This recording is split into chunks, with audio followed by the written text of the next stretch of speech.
नमस्कार दोस्तों, आज हम कहानी के माध्यम से जानेंगे कि श्री हरि ने स्वयं बताया है कि कार्तिक मास में तुलसी पूजन का क्या रहस्य है। तो आइए जानते हैं। कार्तिक मास में तुलसी पूजन का बहुत बड़ा रहस्य है। श्री हरि कहते हैं जिस प्रकार श्री लक्ष्मी जी बैकुंठ में ऐश्वर्य प्राप्त कराती हैं, उसी प्रकार तुलसी के कारण ही पवित्रता है। कार्तिक मास में तुलसी पूजन का विशेष महत्व माना गया है। यह महीना भगवान विष्णु व तुलसी जी को अति प्रिय है। कार्तिक मास की पूजा से तुलसी माता प्रसन्न होती है, घर की परेशानियों का छुटकारा होता है। आइए कथा सुनते हैं। काशीपुरम नामक गांव में एक राजा राज्य करता था। उसकी इकलौती राजकुमारी थी। वह राजकुमारी बहुत सुंदर थी। इकलौती होने के कारण राजा उसे बहुत प्रेम करता था।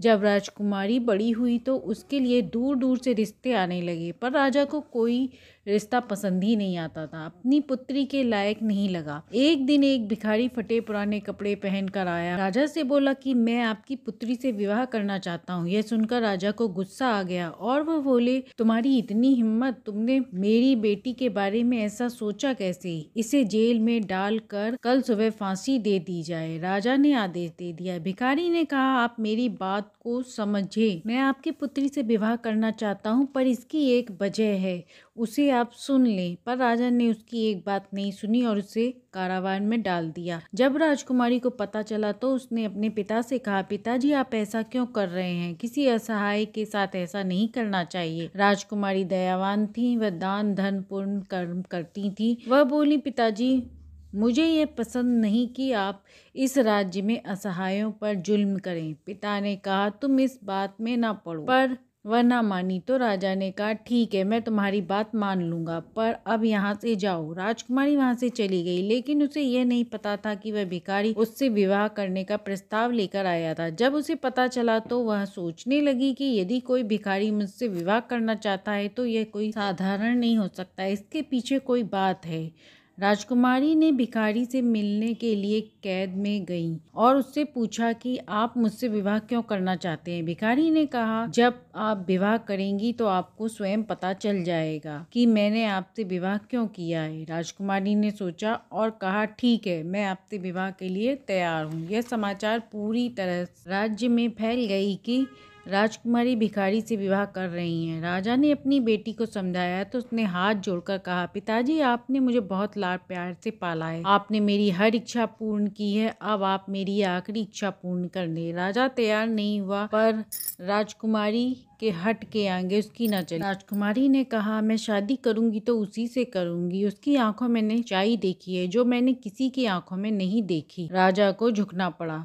उसने पूरे राज्य में कहलवा दिया कि राजकुमारी का विवाह एक भिखारी के साथ सादगी से होगा। राजा गुस्से में था। विवाह तो करा दिया, पर बिना धन दौलत दिए उसे कर दिया। राजा ने सोचा, जब यहाँ के ऐशो आराम छोड़कर वह भिखारी की झोपड़ी में रहेगी तब उसे अपनी गलती का एहसास होगा। भिखारी ने राजकुमारी से कहा, आपने बिना वजह जाने मुझसे विवाह कर लिया, इस बात का धन्यवाद। राजकुमारी ने कहा, जब मैं आपसे मिलने आई थी तब आप पूजा में लीन थे, इसलिए मुझे भी पूजा पाठ करना अच्छा लगता था, इसलिए मैंने हाँ कर दी। राजकुमारी ने कहा, मैं राजकुमार से शादी नहीं करना चाहती थी, मैं तो कोई ऐसे व्यक्ति से करना चाहती थी जो मुझे सत्य के मार्ग पर ले चले। अब दोनों प्रेम पूर्वक रहने लगे। रोज भिखारी भिक्षा के लिए प्रातः निकल जाता। उसके जाने के बाद राजकुमारी झोंपड़ी की साफ सफाई कर तुलसी पूजन करती। भिक्षा में जो मिलता वह भोग लगाकर दोनों मिल बांट कर खाते। बचे समय में दोनों भगवान की भक्ति करते। राजा राजकुमारी की खबर लेता रहता था।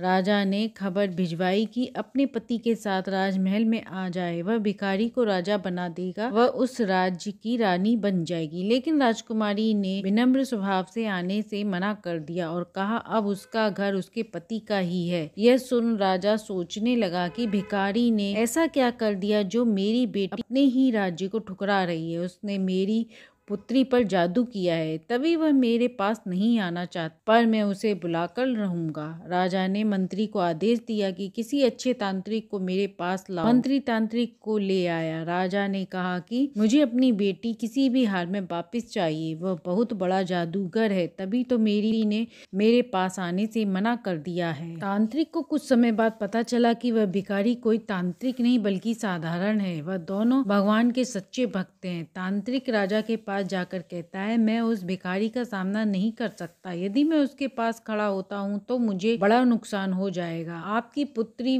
दोनों तुलसी पूजन करते हैं। सबसे बड़ी बात यह है कि कार्तिक का मास चल रहा है और कार्तिक मास में तुलसी पूजन विशेष फलदायी होता है। जहाँ यह पूजा होती है वहाँ नकारात्मकता वास नहीं करती। आप अपनी पुत्री को लाने की बात तो छोड़ो, आप उसकी मर्जी के बिना एक तिनका भी नहीं उठा सकते। माता लक्ष्मी जी श्री हरि ने स्वयं उसके घर के चारों ओर कवच लगा रखा है। कोई भी तांत्रिक कुछ नहीं कर सकता। यदि कोई करेगा तो स्वयं नुकसान पाएगा। राजा ने कहा, तो तुम मुझे तांत्रिक विद्या सिखा दो। तांत्रिक ने कहा कि आपके साथ भी अनर्थ हो सकता है। राजा ने कहा, तुम इसकी चिंता मत करो।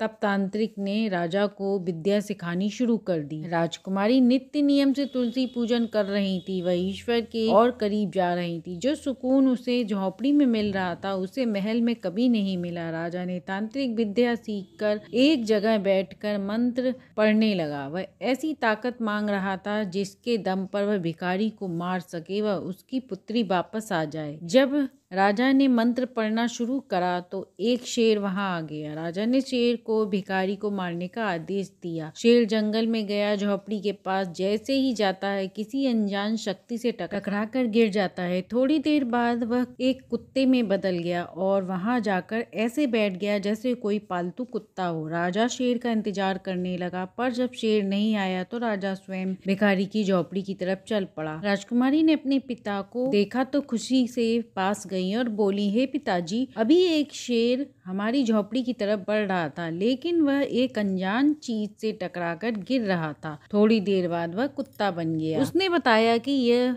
वही कुत्ता है। राजा राजकुमारी की बात सुनकर अंदर ही अंदर जल रहा था।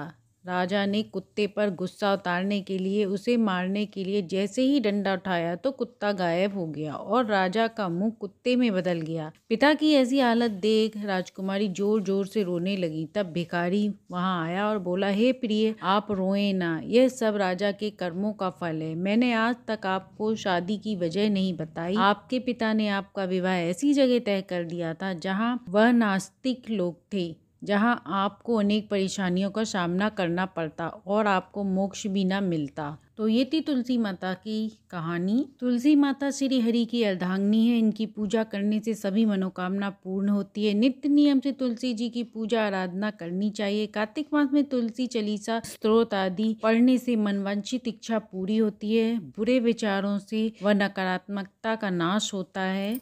तो ये थी कार्तिक मास में सुनी जाने वाली तुलसी माता की कहानी। अच्छी लगी हो तो लाइक एंड सब्सक्राइब करें।